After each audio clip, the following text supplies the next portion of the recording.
Assalamualaikum warahmatullahi wabarakatuh. Hai, halo Bretters, senang sekali hari ini kembali Podcast Brett Indonesia dan radio streaming Brett Indonesia hadir di tengah Bretters yang tengah beraktivitas atau barangkali sedang mencari inspirasi.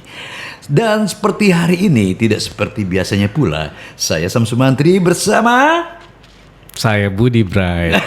asik, cool banget deh Budi Bright gitu ya. Saya harus cool karena hari Puasa. ini saya nemenin Master. Jadi saya salim dulu. Salim dulu sama Master ini Bright harusnya. Oke, kalau hari ini gimana puasanya berjalan lancar ya? Alhamdulillah semua sesuai dengan yang kita niatkan. Wah.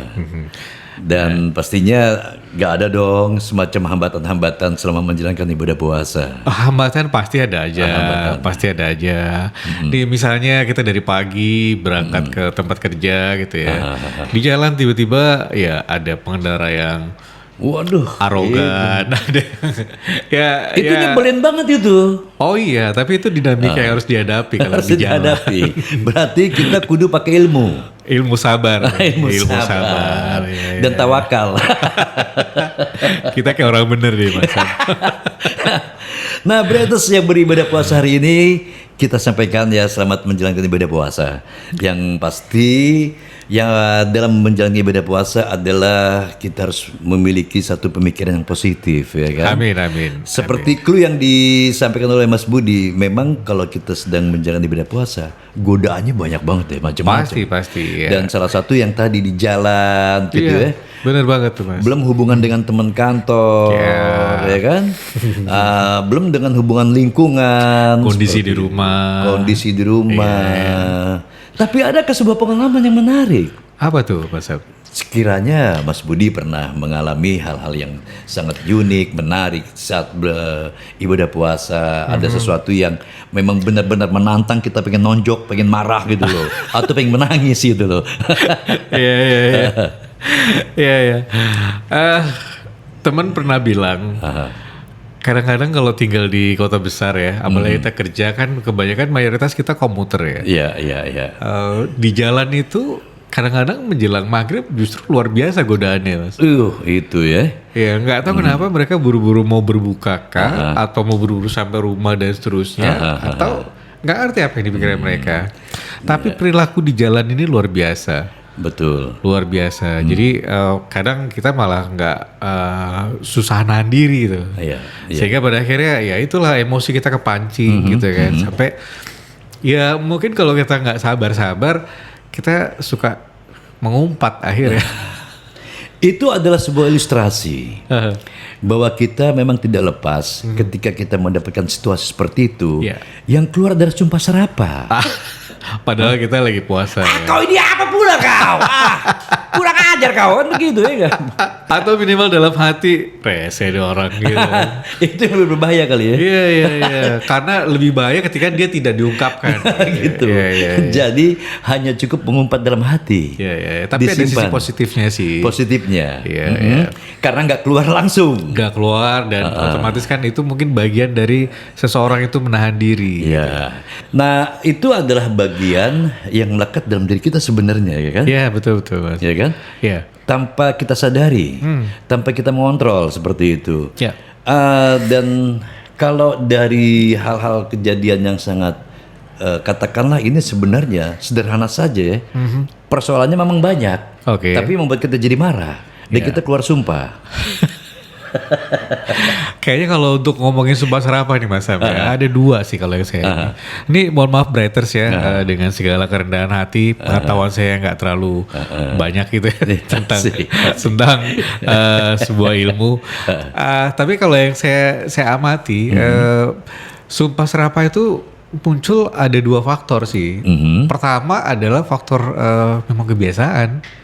Faktor kebiasaan. Kebiasaan si pelaku sumpah serapah ini. Berarti melekat banget itu ya. Secara karakter dia memang given tuh dari sananya udah cetakannya kayak gitu.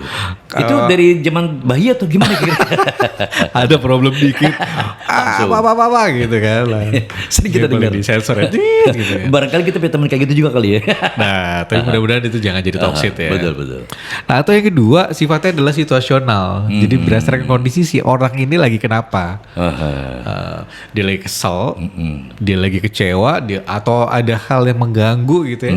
Sehingga akhirnya muncullah Keluar kata-kata itu yang nggak pantas itu. Iya. Gitu. Tapi ada hal yang sangat mengerikan sekali. Apa tuh, Mas? Pernah ada yang katakanlah orang lebih tua dari kita. Oke. Memberikan dari sebuah, Mas Sam? enggak. Dari ya katakan begitulah. Apa dari saya? Jadi gitu loh. Nih maaf Bretters, kita beda usia aja lumayan nih. Kira-kira 35 tahun. Pakai topi masih muda tuh. Oh, siap. Jadi gini. Iya, gimana? Orang tua dulu. Ada sebuah nasihat, kalau punya anak, jangan kau sumpahi anakmu. Iya. Nah, karena itu adalah doa. Mas Sam, ini yang gue rasain ya. Ada satu momen di mana situasinya memang kelepasan. Ini pribadi nih, ini pengalaman pribadi. Dan itu belum lama terjadi. Atas situasi yang gak nyaman, sampai ada hal yang gak pantas yang gue ucapin gitu ya. Dan itu seminggu nyeselnya gak hilang-hilang. Pas ketika kita menyadari itu ya. Iya benar. Betul ya. Sadar itu nggak lama Mas Sam. Mungkin nggak sampai 1 menit setelah kita sumpah serapah itu. Oh iya. Barulah kita itu nyeselnya seminggu tuh. Itu dalam rangka penyembuhan sebenarnya. Penyembuhan dari rasa sesal kita. Kenapa gue keluar kata-kata itu kan begitu ya.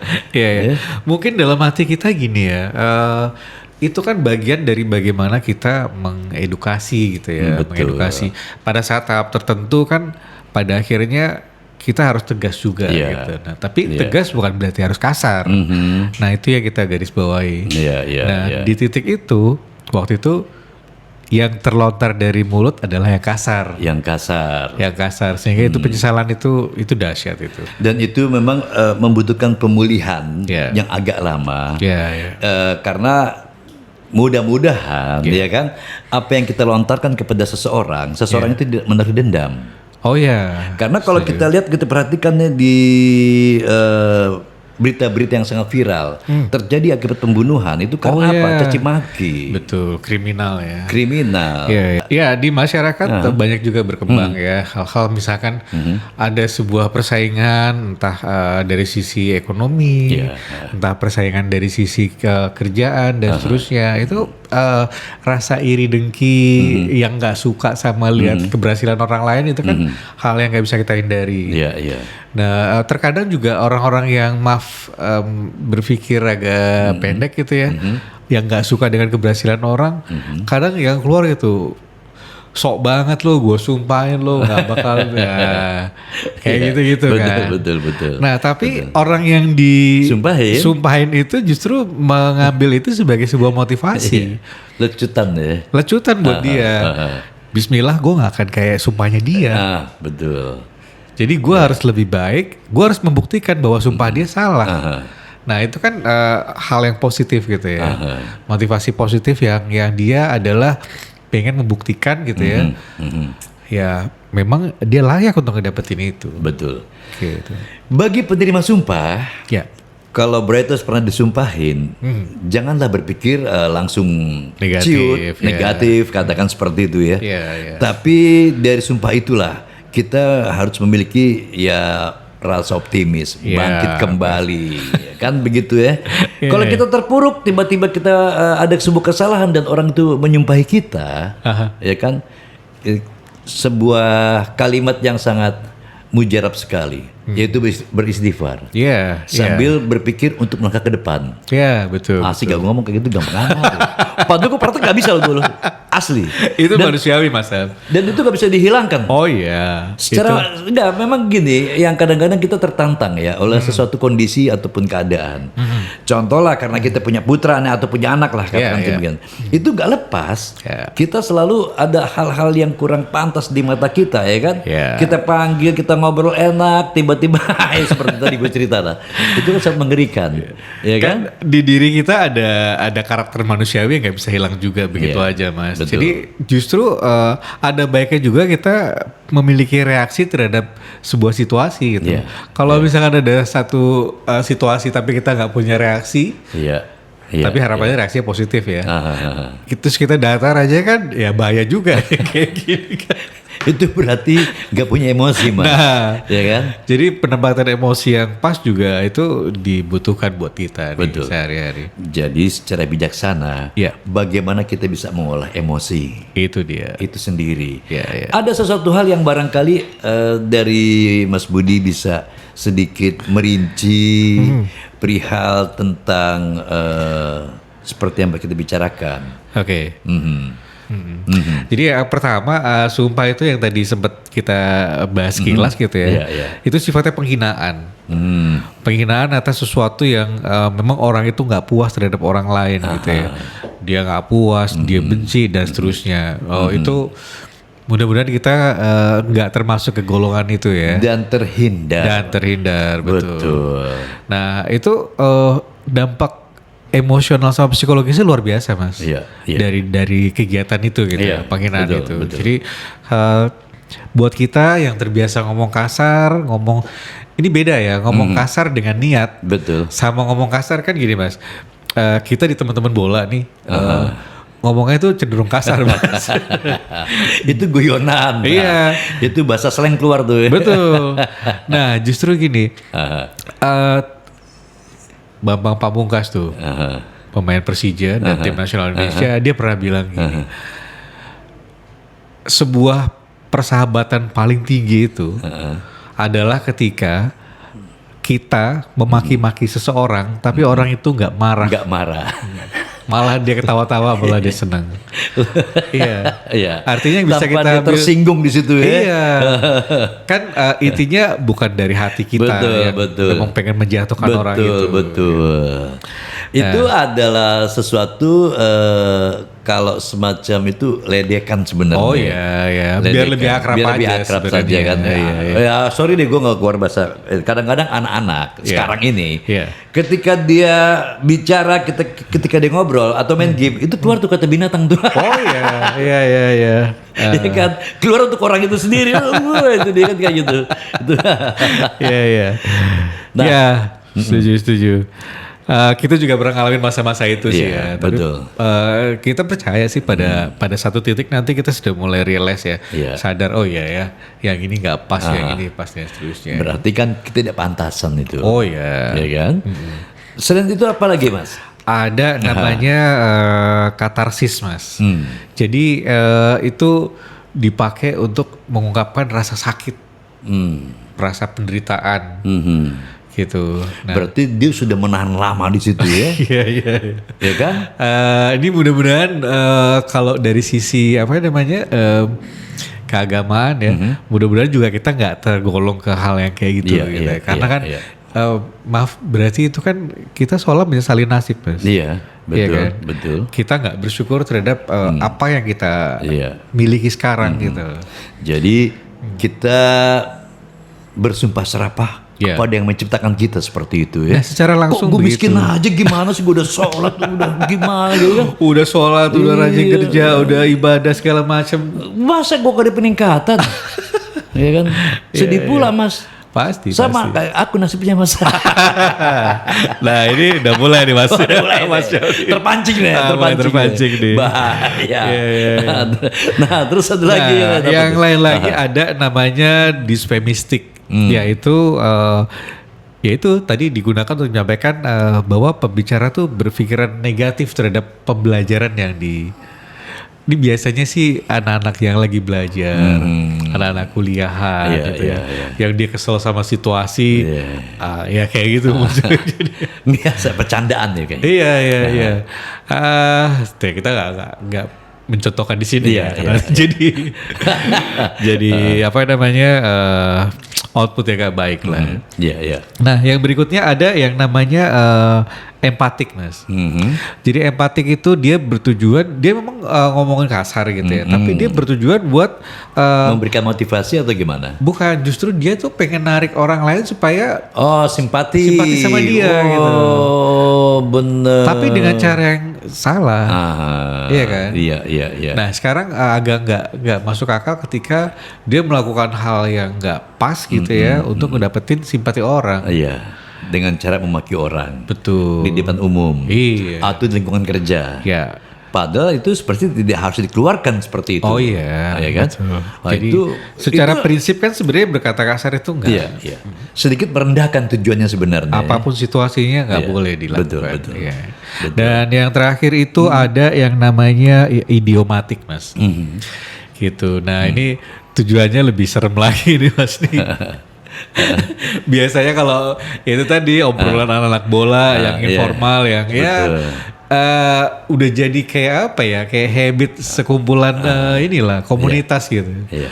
Jadi kadang ada ungkapan gini dari orang tua kita, lu jangan ngobrol sama anak-anak itu ribut, nanti lu ketularan kasar ya. Jadi menjadi sebuah idiom gitu kan, Iya. atas komunitas, atas kelompok orang gitu ya, yang memang dia terbiasa bicara kasar. Berkaitan dengan puasa, apa yang ingin kita berikan nih untuk memberikan inspirasi kepada Bretters yang tengah menyaksikan podcast Brett Indonesia dan radio streaming Brett Indonesia nih, Mas. Asik ya. Nih pertanyaannya udah mulai agamis nih, Mas. Sekarang udah berubah jadi ustadz nih, Mas. Aduh, Bretters, sekali lagi saya minta maaf dengan pemahaman saya yang seadanya ini. Sebenarnya saya kurang kompeten untuk menyampaikan itu. Bagi-bagi ilmu toh, nggak salah toh. Asik Iya, ya. iya, Ya iya. kan? Tapi rasanya Bretters juga pasti paham bahwa apapun sebelum kita Iya. melakukan itu, pertama kita harus selalu berkaca. Apakah yang kita akan lakukan, kita akan katakan, sampaikan itu baik atau enggak. Iya, iya. Gitu. Nurani kita tuh pasti akan bicara bahwa ini baik, ini enggak. Iya. Karena nurani itu selalu bersih, dia nggak pernah bohong. Betul, betul. Nah, terus yang kedua, kita berempati nih, Mas Syam nih, berempati ketika kita melakukan apa yang kurang pantas gitu. Itu nanti apakah berdampak sama orang yang kita kita sasar gitu ya? Atau jangan-jangan akan menjadi bumerang negatif juga buat kita Untuk nih. kita sendiri. Orang Iya. itu marah sama kita sehingga yang tadi Mas Sam sampaikan Iya. ada kriminal dan seterusnya. Iya. Ini misalkan saya berdebat sama Mas Syam, muncul kata-kata kasar dari saya nih, Iya. Mas Syam sakit hati. Nah setelah podcast ini Mas Syam nanti Ke dapur. ya kan ngerokok kan lo. Enggak, ke dapur. Gue tuh ngambil inian, cabai, bawang, iya, bikin iya. roti, bikin apa, telur dadar. Oke, Mas. Aduh, terima kasih sekali deh. Sama-sama Mas Syam. Kita sudah berbincang-bincang, sudah ngobrol santai dan tak Ya. terasa. Oke. Ternyata waktu yang harus menghentikan kita di Ya. acara podcast Brett Indonesia. Oke. Tentunya kita berdoa bersama, mudah-mudahan kita sampai tuntas nanti Amin, amin. dalam ibadah puasa. Amin. Dan semoga pula juga Mas Budi dan keluarga diberikan keberkahan dan kesehatan. Amin. Begitu pula untuk Bretters. Asik. Ya, doa yang sama untuk Mas Syam dan Amin. Bretters. Alhamdulillah. Mudah-mudahan puasa yang kita lakukan di tahun ini bisa Iya. membawa syafaat kita di Oke. suatu saat kelak ya. Amin, amin. Itu tujuan dan harapan kita. Amin. Oke. Dan saya Sumantri mengucapkan terima kasih sekali lagi untuk Bretters yang menyaksikan podcast Brett Indonesia dan mendengarkan radio Brett Indonesia bersama Budi Bright. Budi Bright. Pamit undur dan sampai jumpa. Wassalamualaikum warahmatullahi wabarakatuh.